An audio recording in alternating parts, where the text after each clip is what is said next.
시청자 여러분, JTBC 뉴스룸을 시작하겠습니다. 의사협회는 다음 주 총파업을 선언하며 역대급 휴진이 될 거라고 자신하고 있습니다. 대형 병원 의대 교수들도 집단 휴진을 예고하며 진료와 수술을 미루고 있습니다. 하지만 동시에 여기에 동참하지 않겠다는 의사 집단도 나옵니다. 아동병원과 분만병원에 이어 뇌전증 전문 교수들도 환자를 떠날 수 없다고 나섰습니다. 먼저 성화선 기자입니다. 갑작스러운 뇌전증 증상으로 다치고 화상까지 입은 환자들입니다. 이들을 치료하는 대학병원의 뇌전증 전문 교수들은 절대로 갑자기 휴진하면 안 된다며 집단 휴진에 불참하기로 했습니다.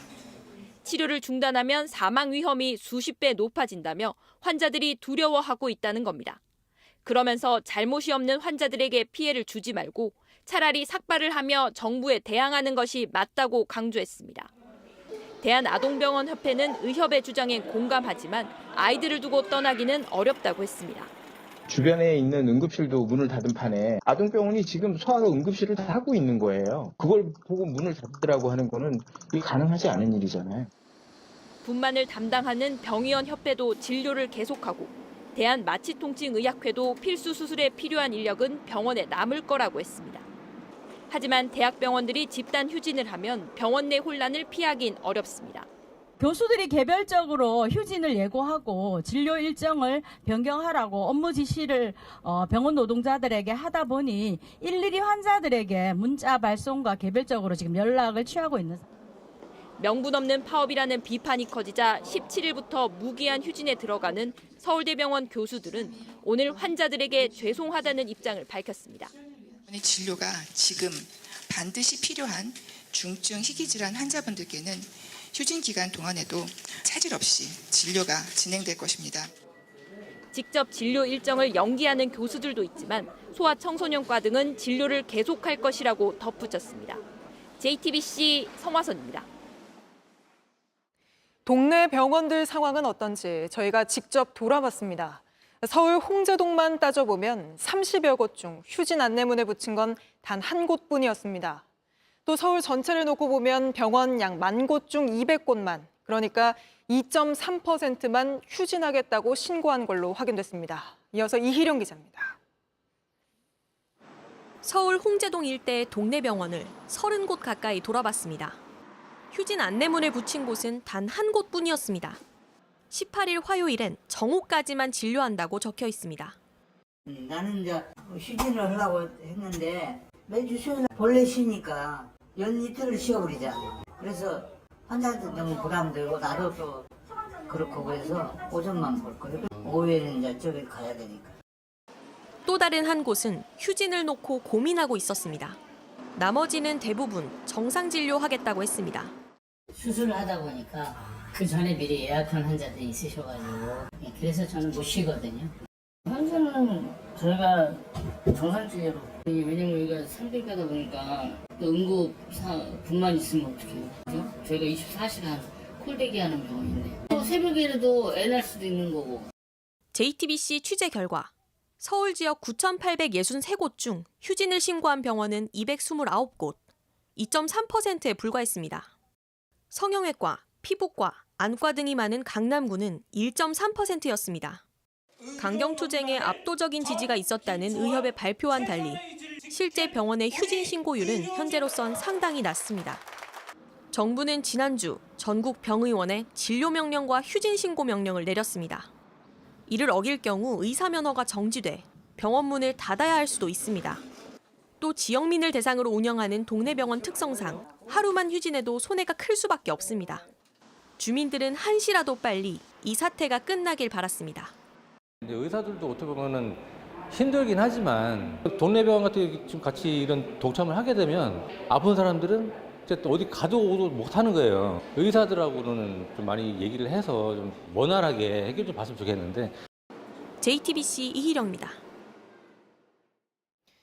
당장 다음 주 병원 가야 하는 일이 생기면 어떻게 해야 할지 시민들 걱정이 큽니다.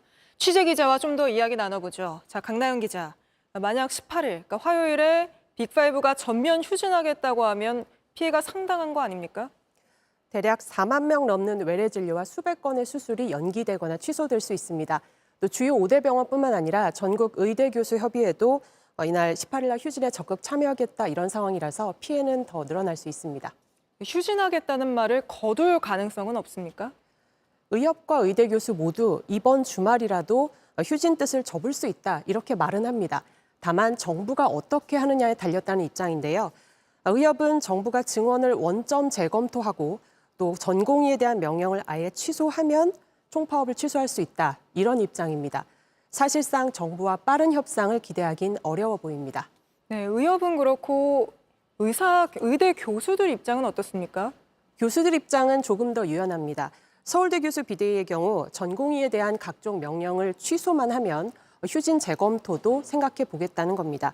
정부도 당장 대형 병원이 줄줄이 휴진하는 최악의 사태는 막아야 하는 만큼 여러 방안을 고민하고 있습니다. 네, 그럼 정부 입장이 바뀌지 않는다면 무기한 또는 집단 휴진이 현실이 된다는 건데 그렇게 되면 환자들은 어떻게 합니까? 저희가 만난 분들 중에 10년 넘게 치료받던 대학병원에서 쫓겨나서 진료 거부를 당한 난치성 환자도 있었고 네. 또 아이가 희귀질환 진단을 받았는데 치료가 가능한 딱 한 곳 병원에서 지금까지 조직 검사도 못 받는 그런 경우도 있었습니다. 이런 사태가 더 길어지면 안 되는 만큼 환자들은 연일 휴진을 철회해달라고 호소하고 있는데 오늘은 병원 노동자들도 서울대병원 앞에서 같은 요구를 했습니다. 확인해보니 본관, 어린이병원, 안병원 모두 휴진이 예상되고 있다고 합니다. 지금도 수술, 진단, 치료가 미뤄지고 있는데 이 사태가 더 악화될 것으로. 이들은 지금 환자 생명은 바람 앞 촛불과도 같다며 정부와 의료계의 사태 해결을 촉구했습니다. 네, 알겠습니다. 오늘은 여기까지 짚어보겠습니다. 강나연 기자였습니다.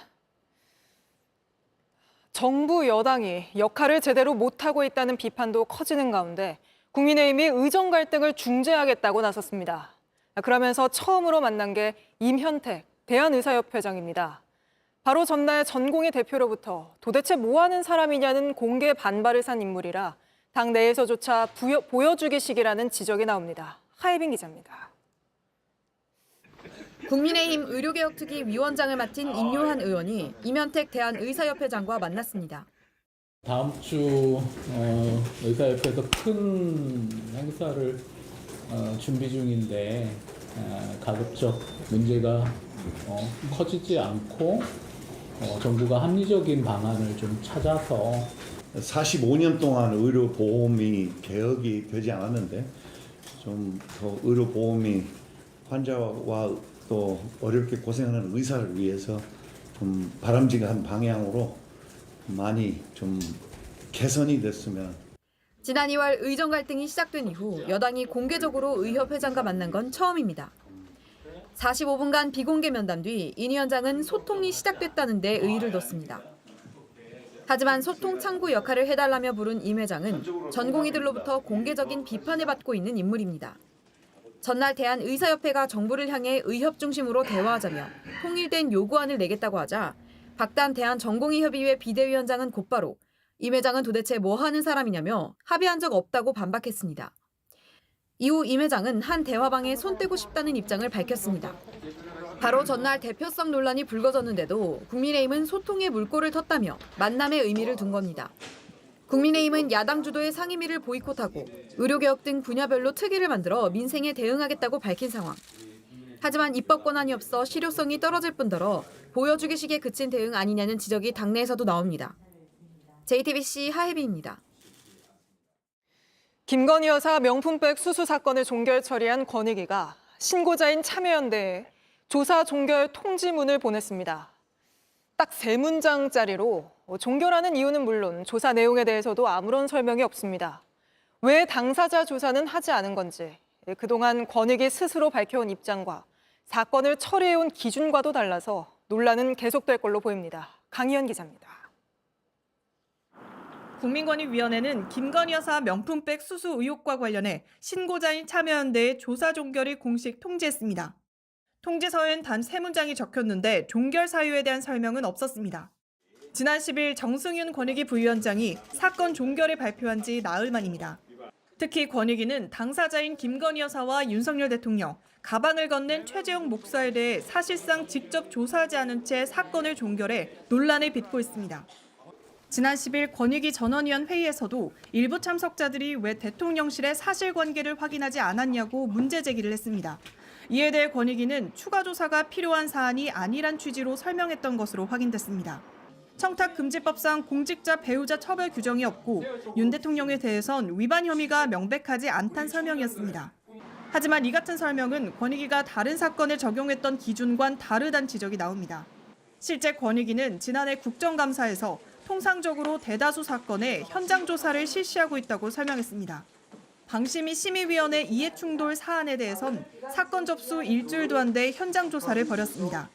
권익위 신고 접수된 지 한 5, 6일 만에 현장 조사하셨고 부정청탁금지법 12조 3호에 보면 부정청탁 등에 대한 신고 등의 안내 상담 접수 처리, 그러니까 신고를 처리하기 위한 절차고요.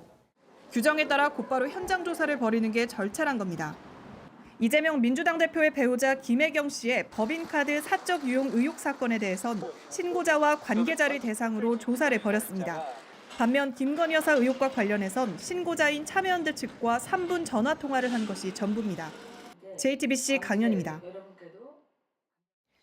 어제 저희 JTBC는 정부가 석유 나올 가능성이 크다고 밝힌 7곳 중 오징어 역시 호주 회사 우드사이드가 이미 탐사했었다고 단독 보도해드렸습니다. 그간 저희의 공식 질의에 제대로 답하지 않던 한국석유공사는 오늘 맞다고 인정했습니다. 하지만 그러면서 대개와 관련한 보도에 대해서는 우드사이드의 보고서에 표현상 혼동한 것이라는 반박 자료도 냈는데 그 보고서를 제대로 읽어본 건가 하는 의문이 듭니다. 왜 그런지 이서준 기자입니다. 호주 회사 우드사이드의 합병 전 보고서입니다. 잠재 구조인 한국의 대개가 유망 구조가 될 확률은 75%라고 나옵니다. 보고서는 한국 대개를 포함해 7곳을 시추했을 때 경제성이 있는지 EMV 분석을 했습니다. 개발 가능성은 100%로 가정했다고 적혀 있습니다. 아직 잠재 구조지만 시추 개발을 할 수 있는 유망 구조로 가정해서 분석을 했다는 얘기입니다. 대개는 경제성이 없다는 결과가 나왔습니다. 그런데 한국석유공사는 대개는 잠재 구조였는데 유망 구조라고 보고서가 언급한 것은 표현상 혼돈이라고 해명했습니다. 유망 구조로 가정해서 분석했다는 보고서 내용을 숙지하지 못하고 단순 오타 정도라고 설명한 겁니다. 경제성이 없다는 분석 결과는 애써 무시했습니다. JTBC는 또 우드사이드의 2019년, 2020년, 2021년 분기별 보고서마다 오징어 지역에 대한 3D 탐사 사실이 담겨져 있다고 보도했습니다. 오징어는 정부가 발표한 유망구조 7곳 중 한 곳의 보안 명칭입니다. 석유공사는 이에 대해 오징어는 3D 탐사 자료 세트에 붙인 고유 명칭에 불과하다고 해명했습니다. JTBC는 석유공사에 오징어 3D 탐사 자료에 정부가 선정한 오징어 유망구조 지역이 포함되어 있는지 묻자 그것은 맞다고 답했습니다. JTBC 이서준입니다. 규정에 어긋나는 군기 훈련을 시켜 훈련병을 숨지게 한 혐의를 받는 중대장이 첫 피의자 조사를 받았습니다. 또 이런 불법적인 군기 훈련은 거부할 수 있게 해달라는 국민청원에 5만 명 넘게 동의하며 국회가 관련법 개정도 논의하게 됐습니다. 강버들 기자입니다. 숨진 훈련병은 지난달 23일 강원도 인제 육군 12사단 신병교육대에서 쓰러졌습니다. 생활관에서 떠들었다는 이유로 완전 군장한 채 선착순 달리기와 팔굽혀펴기를 했습니다. 완전 군장 상태로는 보행만 해야 한다는 군기훈련 규정 위반이었습니다. 민간병원으로 옮겼지만 이틀 뒤 숨졌습니다. 사인은 열사병에 의한 다발성 장기 부전이었습니다. 경찰은 훈련병이 숨진 지 19일 만인 어제 중대장과 부중대장을 불러 조사했다고 밝혔습니다. 훈련병 상태가 좋지 않다는 걸 언제 알았는지, 알고도 군기 훈련을 강행한 건지 등을 집중적으로 캐물었습니다. CCTV에 담긴 모습과 목격자들 진술을 토대로 어느 선까지 책임을 인정할 수 있을지 조사했습니다. 추가 조사나 구속 수사가 필요한지도 검토하고 있습니다. 사건 원인에 대해서도 명확히 밝혀야 하지만 군기 훈련을 둘러싼 구조적인 문제도 해결해야 한다는 목소리가 높습니다. 이 사건 뒤 불법적인 군기 훈련을 불이행할 권리를 보장하라는 국회 국민동의 청원이 올라왔습니다. 개시 일주일 만에 동의 인원 5만 명을 넘어섰습니다. 국회 국방위원회는 관련법 개정을 논의해야 합니다. JTBC 강버들입니다. 밖에 서 있기만 해도 땀이 흐르는 무더운 날씨가 이어지고 있습니다. 어제가 올해 가장 더운 날이라더니 오늘 서울의 낮 기온이 33도, 어제보다 더 오르면서 또 기록을 갈아치웠습니다. 무더위가 기승을 부린 오늘 하루 모습을 이혜원 기자가 취재했습니다. 포장 공사를 하는 도로 위로 아지랑이가 피어오릅니다. 이게 뜨거운 거거든요. 엄청 더워요. 모자를 썼으니까 아무래도 공기가 안 통하잖아요. 수산물 가게 상인은 더 바빠집니다. 생선이 혹시 상할까 쉴 새 없이 얼음을 뿌립니다. 녹을 정도 되면 또 뿌리고 바닷물도 해주고 그래야 돼요. 냉기가 계속 올라와요. 식혜를 파는 가게도 오늘 평소보다 더 많은 얼음을 꺼냈습니다. 아직 한여름은 아닌데도 날씨가 오늘 너무 덥잖아요. 이거는 얼음이 없으면은 식혜는 삭힌 거기 때문에 금방 상해요. 불판 위에서 호떡을 굽는 상인은 이열치열로 버팁니다. 불을 켜놓은 상태인데 항시 켜놓은 상태인데 이렇게 일을 할 때 더 덥습니다. 온도가 더 올라가니까. 오늘 서울은 올해 들어 가장 더웠습니다. 강남, 광진, 송파 등이 최고 34도를 기록했고 다른 지역도 대부분 33도 가까이 올랐습니다. 땡볕 더위가 계속되며 오존도 비상입니다. 오늘 3개 자치구를 제외한 서울 전역에 오존주의보가 발령됐습니다. 지난 2달간 오존주의보는 45번 내려졌는데 오존 경보제가 실시된 1995년 이래 가장 빨리 그리고 많이 발령된 겁니다. 오존에 장기간 노출되면 호흡기 질환 등을 일으킬 수 있어 햇빛이 강한 시간엔 실외 활동은 자제하는 게 좋습니다. JTBC 이혜원입니다. 연일 무더위가 계속되는 상황에서 대구의 한 아파트 단지에 대규모 정전이 발생했습니다. 아직까지 완전히 복구가 되지 않은 탓에 주민들이 얼음과 아이스박스를 동원하는 등 불편을 겪고 있습니다. 윤두열 기자입니다. 버스 정류장에서는 분무기로 뿌리는 듯 미세한 물방울이 뿜어져 나옵니다. 횡단보도 앞 인도에는 커다란 그늘막을 쳤습니다. 더위를 막기엔 역부족입니다. 5분 정도 걸었어요. 진짜 땀이 비처럼 쏟아지고 그냥 이제 찜통 안에 있는 것 같은 느낌이더라고요. 오늘 대구의 한낮 기온은 35.1도까지 올랐습니다. 선풍기라도 틀어야 겨우 버틸 수 있는 날씨인데 어째 작동이 안 됩니다. 시원한 물 마시려 해도 냉장고 정수기가 꺼졌습니다.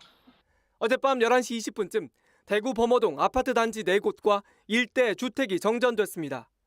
다른 곳은 1시간 20분 만에 복구가 됐는데 아파트 단지 한 곳은 이틀째 전기가 들어오지 않고 있습니다.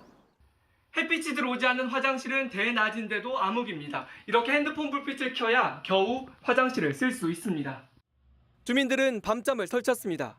선풍기 에어컨 다 안 되고 거의 뭐 자다 깨다 이렇게. 당장 냉장고 안 음식이 걱정입니다. 부랴부랴 아이스박스와 얼음을 공수해 음식들을 담습니다. 물렁물렁해. 오늘도 잠 못 이룰까 급히 머물 곳을 찾았습니다. 대구가 잠이 오겠나 그런데. 지금 안 그래도 더운데. 저도 딴 데 가고 이 집 일단 삐안해. 고장난 아파트 내부 전기 설비를 고치는데 며칠이 걸립니다. 다음 주에도 전기 없이는 못 버틸 폭염이 이어질 전망이라 한전은 우선 임시로 전기를 쓸 수 있게 조치를 해줬습니다. JTBC 윤두열입니다. 보신 것처럼 오늘 전국 곳곳이 올해 들어 가장 더운 날씨를 보였습니다. 더위가 언제까지 이어질지 날씨 상황 알아보겠습니다. 모세원 기상캐스터가 광화문 광장에 나가 있습니다. 자, 모세원 캐스터, 낮 동안 무척 더웠는데 지금은 어떻습니까? 네, 한낮엔 강렬한 햇볕에 조금만 서 있어도 땀이 주르르 흐를 정도였는데요. 저녁 무렵에 들어서며 기온이 조금 낮아지기는 했지만 한낮의 열기가 아직 남아 있습니다. 그래도 이곳 광화문 광장에는 시원한 물줄기가 쉴 새 없이 뿜어 나오고 있어서 물에 발을 담그고 있으면 잠시나마 열기를 식힐 수 있는데요. 아이들은 물에 흠뻑 젖은 채 도심 속 물놀이를 즐기고 있고요. 주변에 있는 시민분들도 분수대 근처를 맴돌면서 더위를 식히고 있습니다. 네, 뒤편에 아이들이 시선을 빼앗고 있는데 내일은 비 소식이 있다죠? 더위가 조금 누그러질까요? 네, 이번 주 내내 이어진 무더위에 많이 지치셨을 것 같은데요. 그래도 주말인 내일은 뜨거운 열기를 식혀줄 단비가 내리겠습니다. 수도권과 강원도엔 내일 새벽부터 비가 내리겠고요. 충청과 남부지방에도 오후 한때 소나기가 지나겠습니다. 대부분 5에서 20mm, 동쪽 지역은 최대 40mm가량 내리겠습니다. 천둥과 번개가 치고 우박이 떨어지는 곳도 있겠습니다. 내일 서울의 낮 기온은 27도까지 떨어지겠지만 비가 그치고 일요일에는 다시 30도까지 빠르게 오르겠고요. 햇볕도 뜨겁겠습니다. 주말 외출 계획 있으시다면 토요일에는 우산을, 일요일에는 모자나 양산을 챙겨주시는 게 좋겠습니다. 자세한 내일 기온도 살펴보겠습니다. 한낮 기온은 춘천 27도, 전주도 29도에 머물겠지만 창원은 31도, 대구 33도 등 남부지방은 내일도 체감온도가 30도를 넘는 곳이 많겠습니다. 네, 그러면 다음 주에도 더운 날씨가 이어지는 겁니까? 기온이 떨어지는 건 내일 잠시뿐이고요. 다음 주에도 한여름 더위가 이어지겠습니다. 다시 비 소식 없이 불볕더위가 장시간 지속되니까요. 더위에 지치지 않도록 체력 관리를 잘해주셔야겠습니다. 지금까지 광화문 광장에서 날씨 전해드렸습니다. 네, 어제 인천에서 일본 오사카로 갈 예정이던 티웨이 여객기가 11시간 넘게 출발이 지연됐습니다. 4시간 늦게 탑승했다 기내에서 3시간을 기다리고 또 내려서도 3시간을 기다리다가 결국 200명 넘는 승객이 출국을 포기했는데 왜 지연된 건지 설명도 제대로 듣지 못했습니다. 김도훈 기자입니다. 어제 정오쯤 인천을 떠나 일본 오사카로 가려던 티웨이 항공기 객실입니다. 기체 점검 등을 이유로 예정 시간보다 4시간 늦게 탑승을 마쳤는데도 승객들은 기내에서 또 3시간 넘게 기다려야 했습니다. 4시에 탔는데 항공 점검 때문에 이제 늦어졌다. 이제 이륙하겠습니다 하면서 안전벨트 차라고 하고 이륙하겠다고 하더니 안 가는 거예요. 3시간 반 있었죠. 한 승객이 호흡곤란을 호소하자 주변 승객들이 내려달라고 항의합니다. 결국 출입문이 다시 열립니다. 네, 지금부터 저희 앞쪽에 있는 출입문을 이용하여 손님 하시도록 하겠습니다. 항공기에서 내린 뒤에도 승객들이 보안 검색 등의 이유로 3시간 넘게 기다려야 했습니다. 승무원 찾아가가지고 도대체 뭐냐 하니까 그제서야 뭐 일일이 설명을 해주고 있더라고요. 승객 310명 가운데 10시간 넘는 기다림에 지친 204명은 출국을 포기했습니다. 그런데 알고 보니 이번 일은 기체 결함이 발생한 유럽행 여객기 대신 오사카행 여객기를 투입하면서 발생한 걸로 확인됐습니다. 티웨이 항공은 JTBC에 오후 6시 45분쯤 정비를 마쳤지만 항공기에서 내리겠다는 승객들이 많아 더 시간이 지연됐다며 보상 기준에 따라 보상 절차를 진행할 예정이라고 밝혔습니다. JTBC 김도훈입니다. 그런가 하면 그리스에선 에어컨이 고장난 여객기 안에 승객들이 3시간 넘게 갇히는 일이 벌어졌습니다. 기내 온도가 38도까지 오르며 수십 명이 탈수 증상을 보였고 의식을 잃는 경우도 있었습니다. 김서연 기자입니다. 비행기 안 승객들이 연신 부채질을 합니다. 얼굴이 벌겋게 달아오르고 눈동자는 초점을 잃었습니다. 이륙 직전 여객기의 에어컨이 고장나 승객 수백여 명이 3시간 넘게 찜통 속에 갇힌 탓입니다. 이날 그리스 아테네의 현지 기온은 35도. 뜨거운 아스팔트 위에 서 있던 비행기 내부 온도는 38도까지 치솟았습니다. 승객들은 탈수 상태에 빠졌고 의식을 잃고 쓰러지기도 했습니다.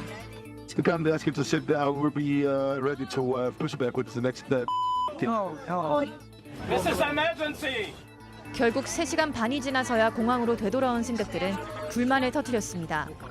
탑승객이었던 한 운동선수는 비행기에서 강제로 사우나를 했는데 겨우 작은 물 한 컵과 탄산음료를 제공받았다며 건강한 선수도 버티기 힘들 정도로 끔찍했다고 전했습니다. 카타르 항공 측은 승객들에게 적절한 보상 조치를 하겠다고 밝혔습니다. 지난 6일 튀르키예 공항에서도 여객기 이륙 직전 에어컨이 고장나 승객 수백여 명이 섭씨 50도 기내에서 1시간 동안 갇혀 있는 일이 있었습니다. JTBC 김서연입니다. 중국은 한 나라 안에서도 지역에 따라서 극과 극의 날씨를 보이고 있습니다. 한쪽에선 지표면 온도가 75도까지 오르는 불볕더위가 기승을 부리고 다른 쪽에선 최대 80mm의 장대비가 쏟아졌습니다. 베이징 이도성 특파원입니다. 연못 안에 붉은색 새우가 들어가 있습니다. 중국 허난성에 사는 한 중국 여성이 소셜미디어에 올린 영상인데 아침에 일어나 보니 집에서 키우던 애완새우가 손 쓸 틈도 없이 죽었다는 겁니다.虾盆也没有采取措施，一直在阳台这边晒。今天早上起来看鱼的时候，发现这个虾变红了，虾已经死了。 중국 곳곳에선 40도가 넘는 불볕더위가 이어지고 있습니다. 바닥에 온도계를 갖다 대자 순식간에 눈금이 치솟고 마당에서 맨발로 놀던 아기는 발바닥에 화상을 입었습니다. 심지어 신장자치구에서는 지표면 온도가 무려 75도까지 올랐습니다.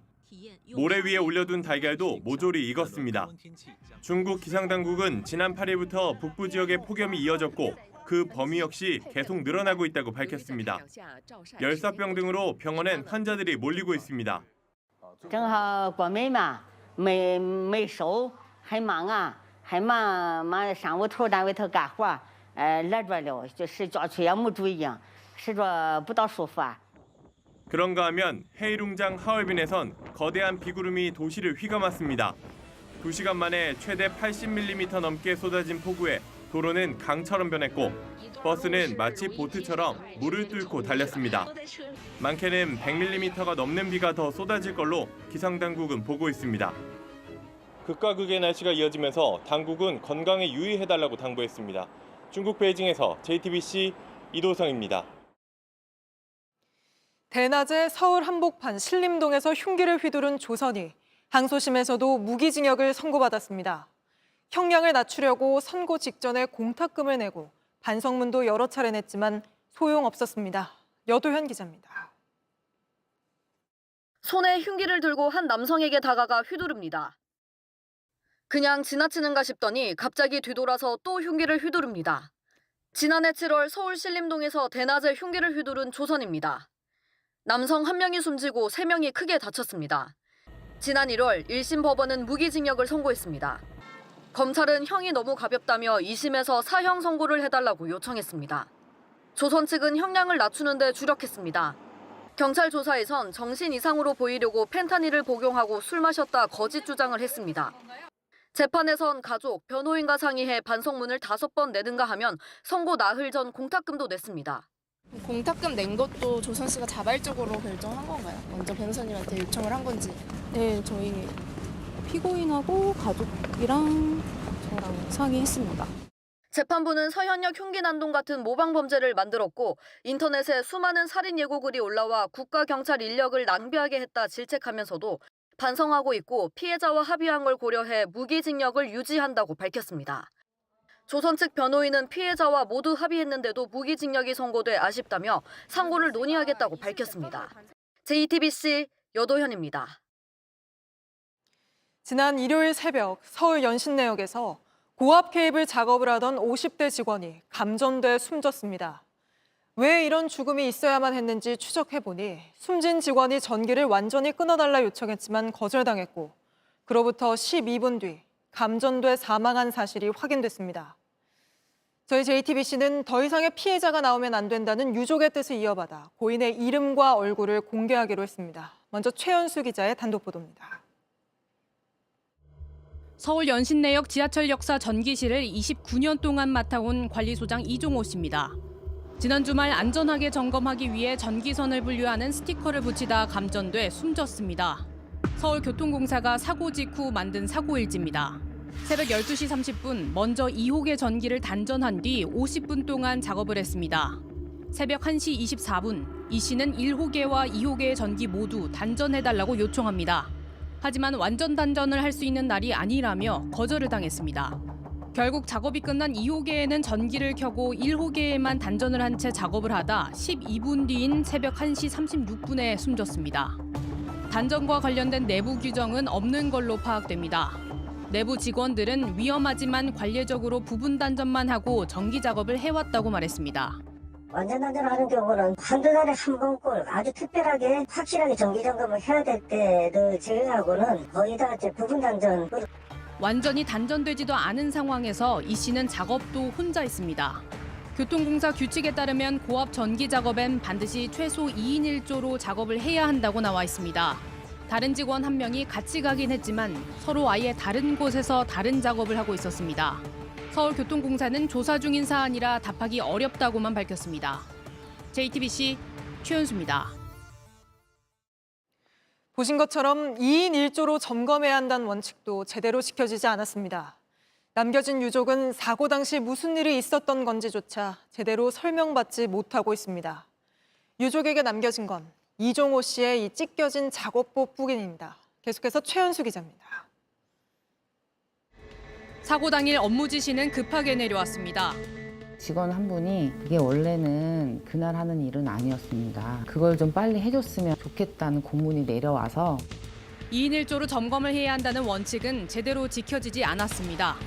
업무를 그렇게 했어야 되는 일인데 그날뿐만 아니라 늘 도와야 될 업무는 많고 시간은 쫓기고 원래 해야 하는 정기 점검에 전선을 분류하는 작업이 추가됐습니다. 2명이 갔지만 1명은 정기 점검을 다른 곳에서 하고 숨진 이 씨 혼자 전선 분류를 하는 작업을 할 수밖에 없었습니다. 각자 들어가느라고 얘네 아빠가 어떻게 일을 하는지 볼 수도 없었고 다쳐서 악소리 나고 비명소리 나고 쿵 쓰러지는 소리만 들었지 자기들이 어떻게 할 수가 없었다.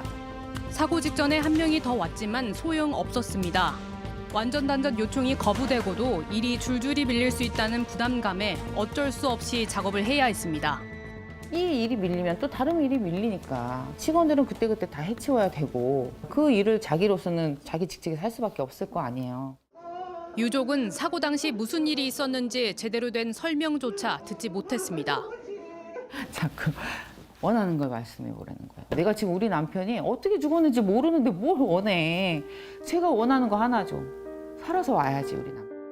이렇게 이 씨는 검게 그을려 찢어진 작업복만 남긴 채 가족의 곁을 떠났습니다. JTBC 최윤수입니다.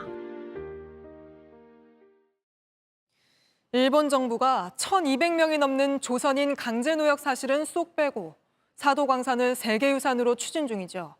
일본 집권당, 자민당 의원들이 한국의 이해를 구하겠다며 우리나라 대사와의 면담을 요청했다가 불과 며칠 만에 일방적으로 갑자기 취소했습니다. 외교 결례 아니냐는 지적과 함께 일본이 사도광산 등재에 자신감을 보인 거란 분석이 나옵니다.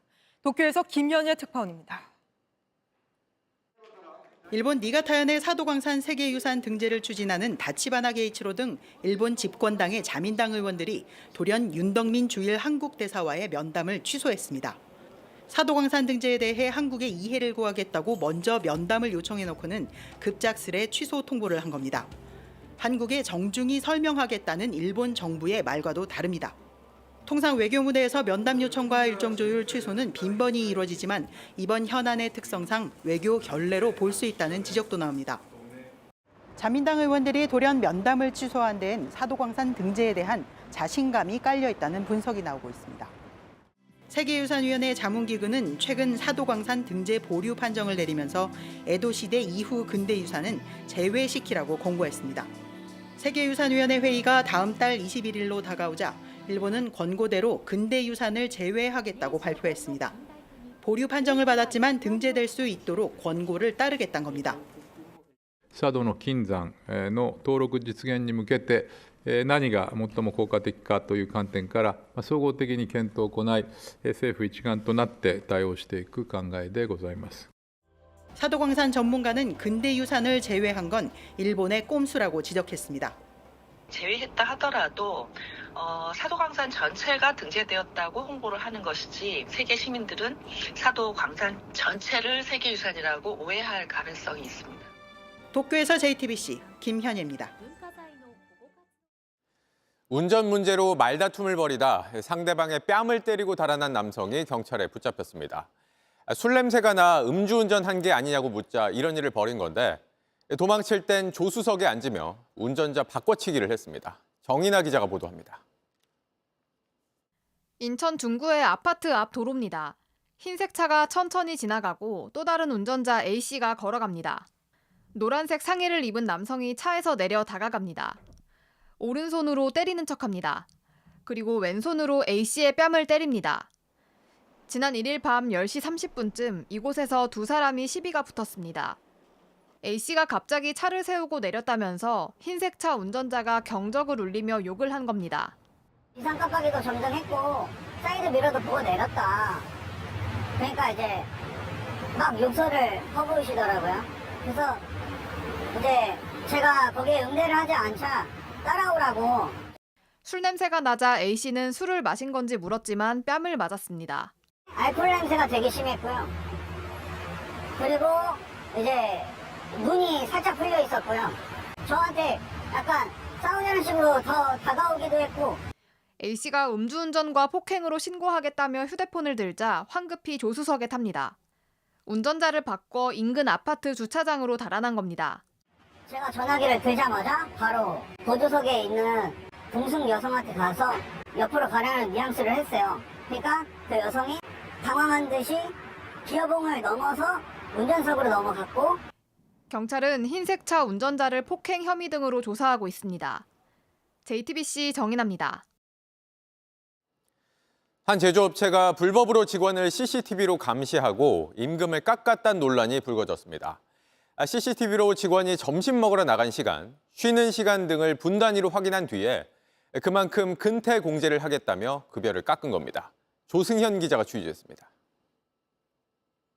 목수일하는 58살 박모 씨는 지난해 캠핑카 제조업체에 입사했습니다.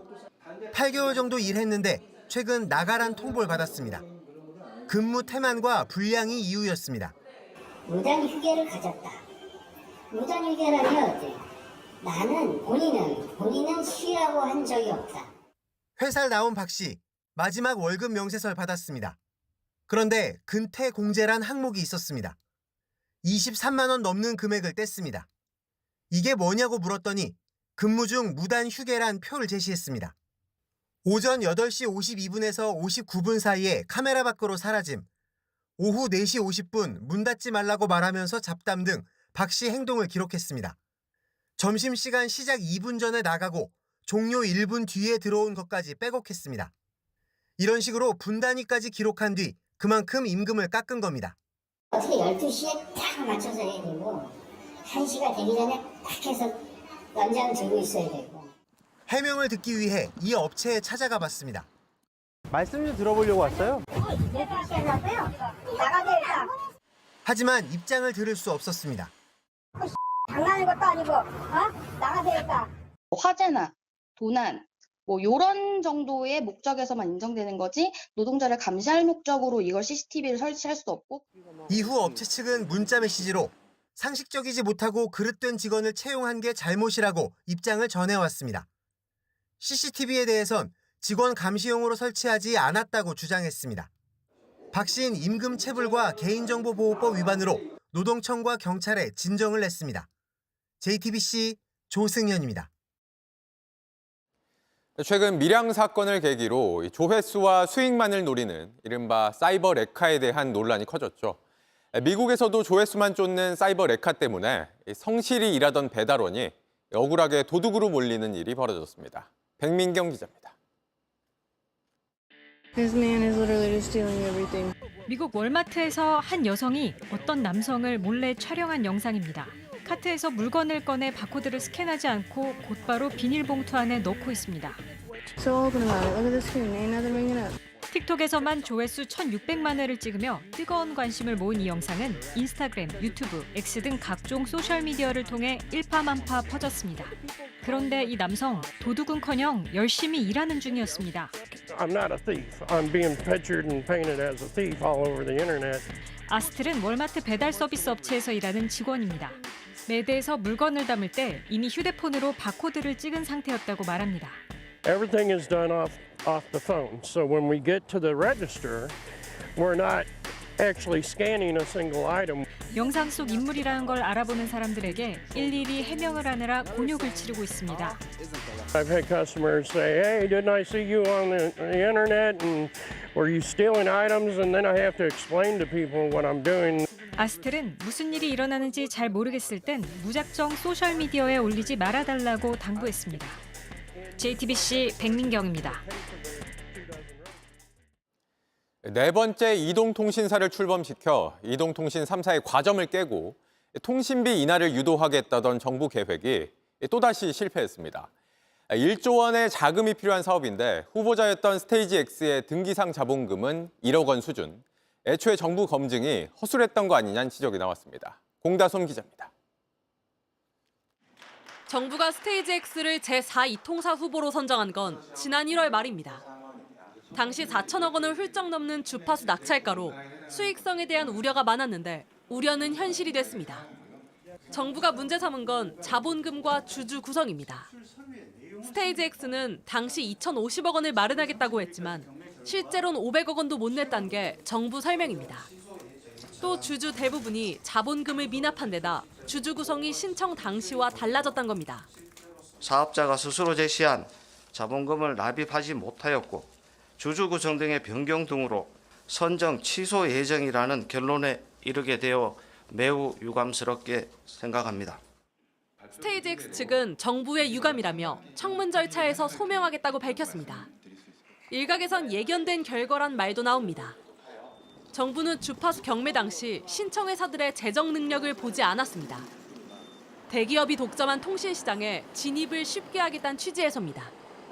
하지만 스테이지 X가 낙찰받은 28GHz 대역 주파수는 많은 기지국이 필요한 만큼 막대한 투자가 필요해 정부가 핵심 조건을 간과했다는 지적도 나옵니다.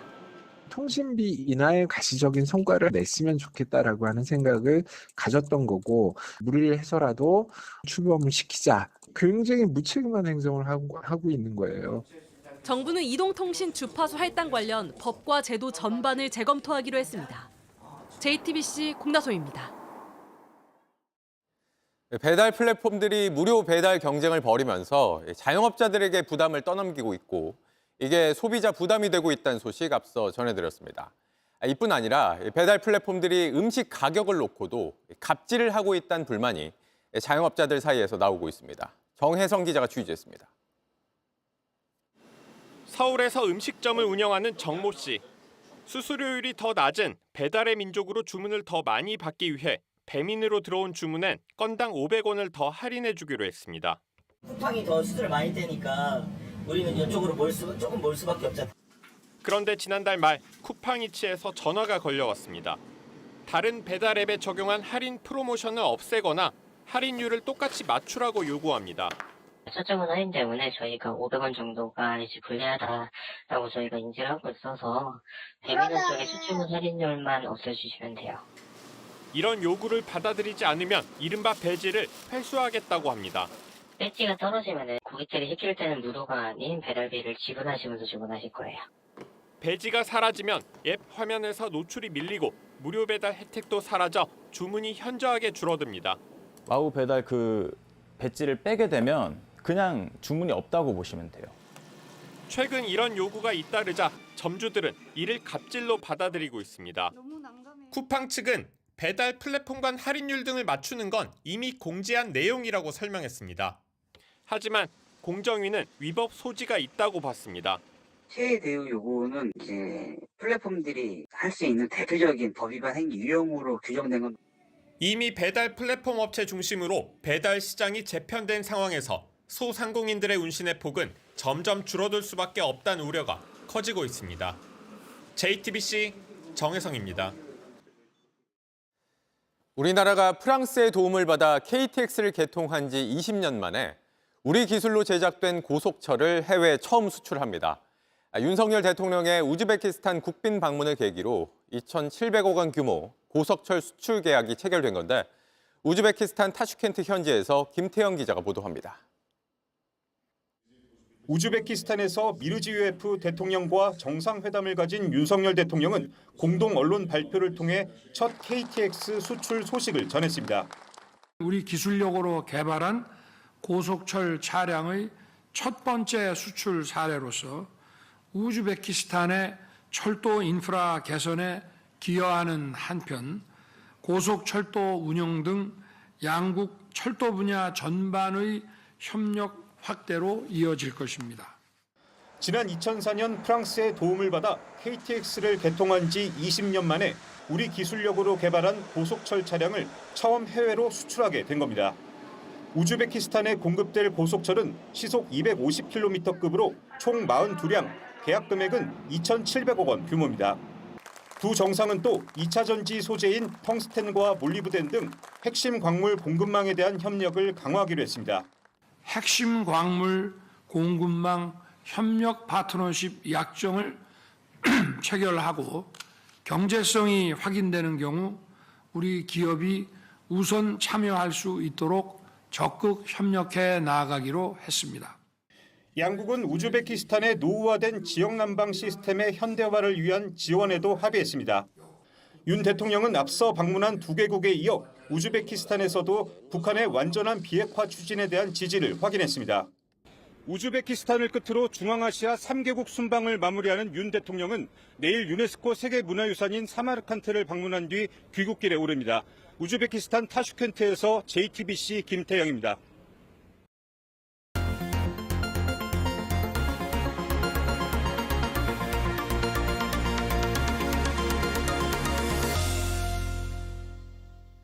서울 종로구의 한 대학교 앞 언덕길에서 버스가 미끄러지는 사고가 반복해서 일어나고 있습니다.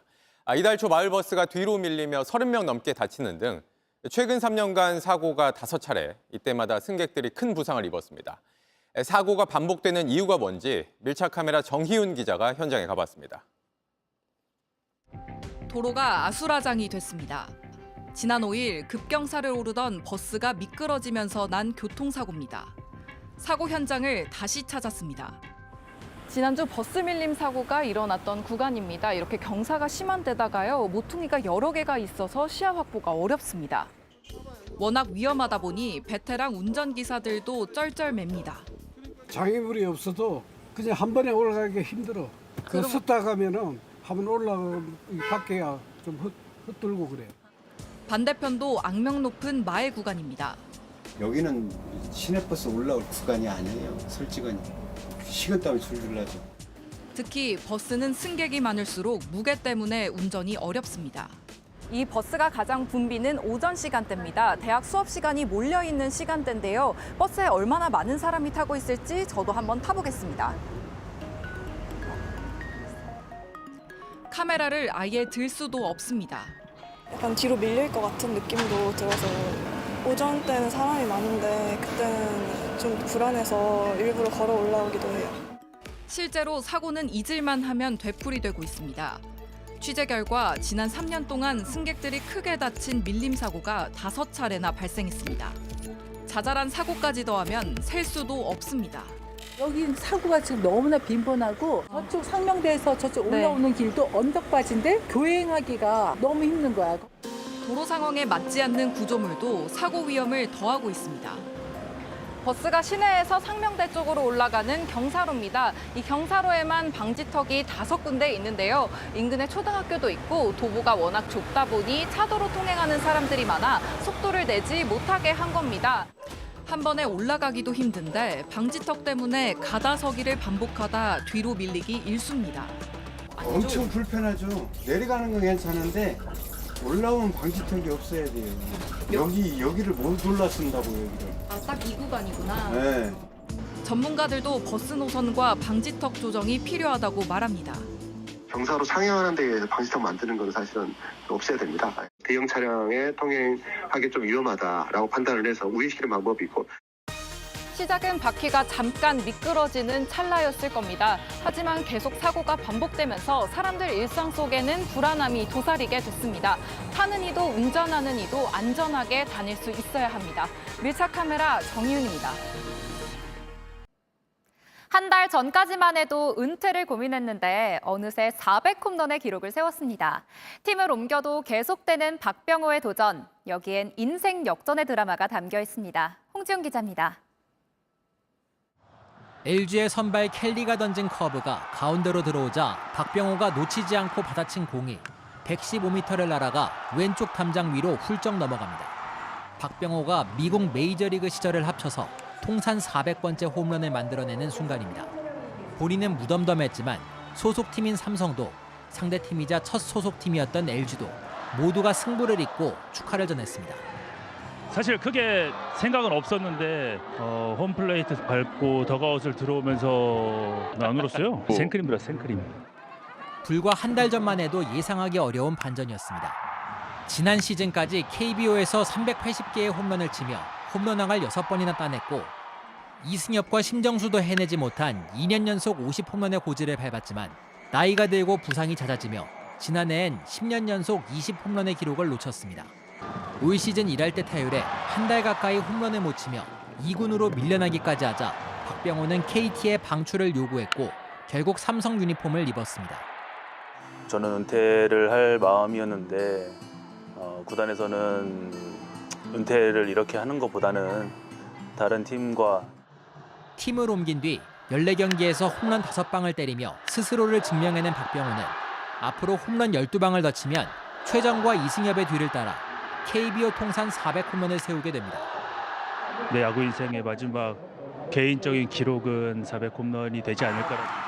JTBC 홍중입니다.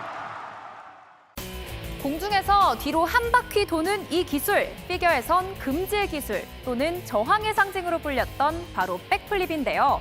부상의 위험이 높아서 1976년부터 금지됐던 이 기술이 다음 시즌부터는 정식 인정을 받게 됐습니다. 그동안은 연기에 이 기술을 포함하면 2점 감점을 받았는데요. 오늘 국제빙상경기연맹 총회에서 공중제비 점프를 금지하는 건 더 이상 논리적이지 않다며 감점을 폐지했습니다. 피겨 팬들의 눈은 더 즐거워지겠는데요. 지난달 전북 유니폼을 입고 아마추어에 나타난 손준호 선수. 중국에서 10달 동안 구금됐다가 풀려난 뒤 친정팀 전북에서 훈련하며 복귀를 준비했었죠. 그런데 놀라운 반전이 일어났습니다. 공식 입단을 발표한 곳이 전주성이 아니라 수원 화성인 겁니다. 친정인 전북 입단에 무게가 실렸지만 선수와 구단이 입장 차이를 보이며 협상을 매듭짓진 못했었는데요. 수원FC가 빠르게 접근해 영입에 성공했습니다. 4년 만에 K리그로 돌아온 손준호 선수. 조만간 그라운드에서 반가운 모습 보여주세요. 뉴스룸 저희가 준비한 소식은 여기까지입니다. 시청해주신 여러분 고맙습니다.